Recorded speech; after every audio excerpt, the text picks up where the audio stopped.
O Botafogo perdeu a liderança do Campeonato Brasileiro no critério número de vitórias para o Palmeiras, mas acredita que pode recuperá-la. Em entrevista após o jogo, Textor deixou clara sua confiança. Can you tell us about this match, about this Botafogo is now in second, Palmeiras in the first? The championship is won on points. I don't think Palmeiras or Botafogo want to win it on a tiebreaker, so we're tied with 70 points. We're going down to Sao Paulo. We like playing in their stadium. We do well in their stadium. Obviously, it's unfortunate in the last few games we have not been able to collect 3 points. It's frustrating, a lot of possession, a lot of shots, a lot of quality. We are where we are, but we like playing at Palmeiras. You've seen it. We like it down there. How do you feel in the locker room with the players in this moment? You know, resolve. I mean, obviously they're frustrated with the results. It's a game of chances, some very strange moments. We felt we could have got some goals, but there's resolve. We have 2 finals. We've got a championship for the series, and we've got Copa Libertadores. You know, that goal, it's going to crack sooner or later, and when it cracks, it's going to crack wide open. John, about the Lyon situation, what can you say for the Botafogo fans? Is there any risk for Botafogo? There's not even any risk for Lyon fans. We're in a highly political environment in France. We're changing the way that clubs cash flow. Collaboration is the way to compete with unlimited money. And we have a highly integrated, highly collaborative business model that is generally not considered normal in France. They have an unusual process with a group of 18 volunteer accountants and consultants that sit back and decide whether or not they believe you're going to succeed in your business model.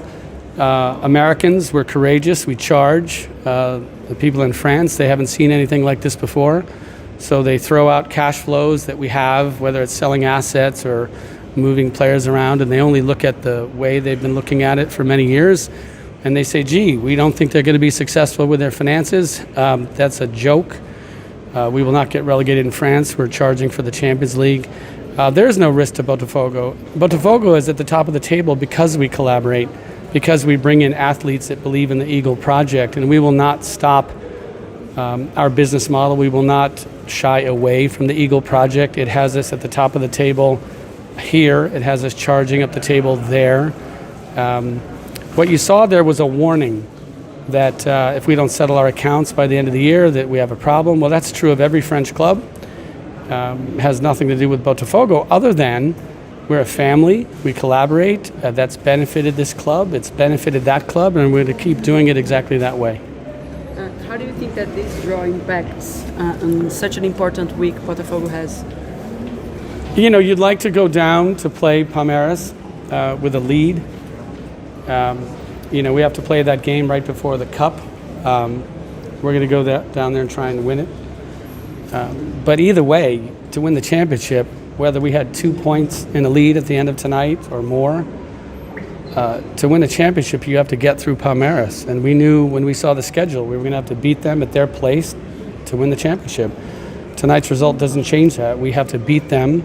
They're the champion from last year. They're the champion from many years before. If it was easy, they wouldn't call it a championship. So we have to go down there. We have to beat them at their house.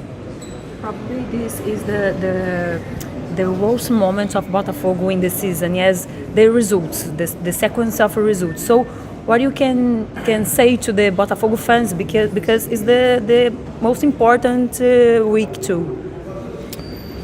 What can I say to the Botafogo fans? I don't know. Watch, cheer, love your team, and they'll love you back. Okay. John, what about confidence? Because confidence is about 80% of soccer.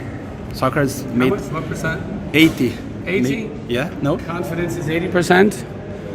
I mean, I'm not going to disagree with you. I think skill and resolve and I wouldn't say confidence, I'd say belief.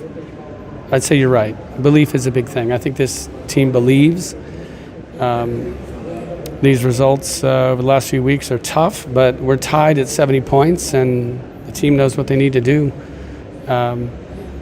You know, not much more can be said about it than that. We just have to go down and win. But About the referee, about the red card for Chiquinho and the plus time, what do you think about it? How it was? I don't know anything about the red card. What was the red card for? I don't know. Going in with his head? Was that what the red card was for? Is that what it was for? I saw the red card. And then he received the red Oh, I don't know anything about it. Look, I don't have any problem with the referee. I was very surprised that after all the time wasting, the injuries, the intentional anti-game, I think 6 minutes was, that's strange. I think the referee, he has time on his hands. He can go watch the game over again. I think he would learn something about his own job if he does that. I think 6 minutes was crazy. But that's not why the game was a draw. If he adds another 3 minutes, it doesn't guarantee that we're going to win. But yeah, that was strange, I thought, wasn't it? So I guess I would like to say one thing. What's the goalkeeper's name at Atletico Mineiro? Edison. Yeah, apparently I've been renting an apartment in his head for a while, living in his head. He made a comment that I create noise off the field about arbitration. I don't. I think all of you that have followed the story of match manipulation over the last couple of years know that I'm supportive of referees. I want to see them get paid better. I want to see them get better training. Many of the tools that we use in technology help evaluate referees. I've been focused on match manipulation, the intentional underperformance of players that lose games intentionally, not only in Brazil, but across the world. Occasionally, there are also referees that participate in this, and it's a very, very small number. So I'd like to tell the keeper, he's a good keeper. He should focus on the lines of the field where he plays. I don't create noise about arbitration. I don't say bad ref, good ref. I'm focused on cleaning up the game for the benefit of that player, for the benefit of his whole team, for the benefit of our team. So match manipulation is pervasive around the world.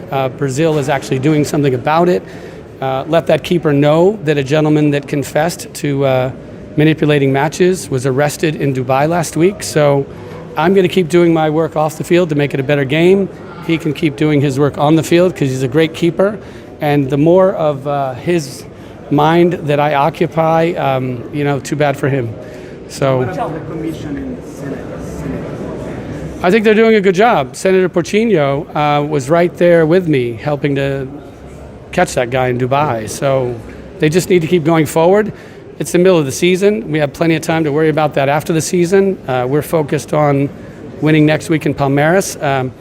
I would love nothing more than to go down to São Paulo and come out with 3 points and really set the pace for the last few days of this championship. Do you believe in Gato?